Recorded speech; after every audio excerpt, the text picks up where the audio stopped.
اهلا بيكم في برنامج العالم، تدوسوا على اشتراك ولايك وتفعلوا الجرس ليصلكم كل جديد. فيديو النهارده عن الهجاص رضا عبد العال. يعني ده واحد بيهجص على الناس كلها، واحد بيهجص دايما على طول. دايما هو الاهلي عامل مرض نفسه وعامله تعب نفسه، هو مش طبيعي. طبعا هو بيعمل تعصب وفتنه في مصر، هو منبع للتعصب وفتنه في الرياضه المصريه. طبعا هو شخص كاره وحاقد وغلاوي جدا تجاه النادي الاهلي. الاهلي عامل له مرض نفسه وعامل له تعب نفسي وعامل له عقده نفسيه بجد يعني. فطبعا هو بيحب يسير الجدل بكلامه بتاع تعصب فتنه، وبيحب الترند واللقطه.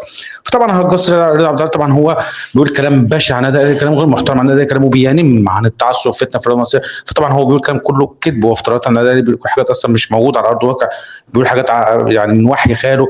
فواضح الاهلي عمل له مرض نفسه وعمل له تعب نفسي وعمل له عقده نفسيه بجد يعني. فطبعا هجاص رضا عبد العال طبعا هو بيت وش بتنام، ما عندوش شخصيه اصلا، ما عندوش مبدا في حياته.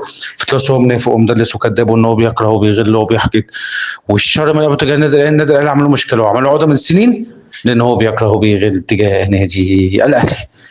طبعا فيديو بجد والله العظيم حاجه في منتهى الحقد والغل، وحاجه غير محترمه، وحاجه في منتهى التعصب فتنه.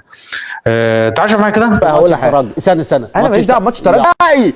انا ما النهائي بتاع افريقيا. انا اما افريقيا كل يقدر ضربتين جزاء في الماتش. يعني هقول لك حاجه، في اتحاد افريقيا عايزين الاهلي يكسب الترجي مثلا، خافوا برضه. لا مثلاً؟ بيبقى في تظبيطات تانية بقى. والله عايز اقول لك يا هجاص، اللي انت هجاص واللي انت هيفضل الاهلي وجعك، هيفضل الاهلي وجعك ومضايقك ومسبب لك مرض نفسي ومربي لك الخفيف يا هجاص. هجاص طلع بيقول قبل كده، كان في ماتش النهائي قبل كده اهلي وترجي، ويقول لك الترجي كان ليه ضربتين جزاء، حاجه زي دي يعني.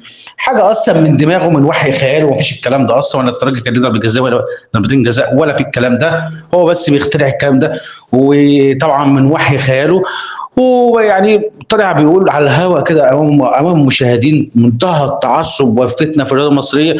وقلتها قبل كده في كذا حلقه، قلت ازاي ده بيطلع امام المشاهدين؟ يا جماعه يا جماعه، اللي زي ده المفروض مكانه مش امام في الاعلام ولا البرامج ولا الكلام ده. ده مش مكانه هنا يا جماعه. اللي زي ده بيعمل تعصب وفتنه في الرياضه المصريه كل يوم، كل يوم بيعمل تعصب وفتنه في الرياضه المصريه، لان هو بيحب كده. طلع بيقول ان اللي هو الفيفا، اللي هو الكاف وكده، بيبقى فيه تظبيطات تظبيطات. يعني انا مش عارف والله العظيم، حاجه غير محترمه من واحد كان لاعب كوره. يعني اللي انا اعرفه يكون يعني لاعب كره قدم. احنا اللي عرفناه دايما بنقول لما يكون لاعب كوره يكون اخلاقه اهم حاجه. الاخلاق قبل الكوره، ده احنا دايما بنقول الكلام ده، الاخلاق قبل الكوره. لما واحد يطلع، لما هو يطلع يقول الكلام ده، دي حاجه غير محترمه بالمره. ويا ريت اتمنى اللي هو يعني يا ريت ده ما يطلعش امام المشاهدين، لانه بيعمل تعصب في التفرقه المصريه. انت بتقول بالتظبيطات.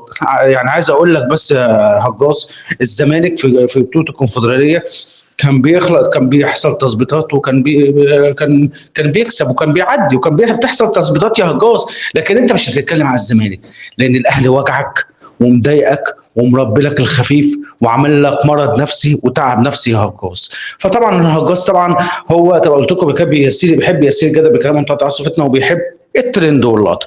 طبعا هجاص رضا عبد العال طبعا هو كاره للنادي الاهلي وحاقد على النادي الاهلي. رضا عبد العال، اعرف حجمك قبل ما تتكلم عن النادي الاهلي. استني في حلقه بكره من برنامج العالمي.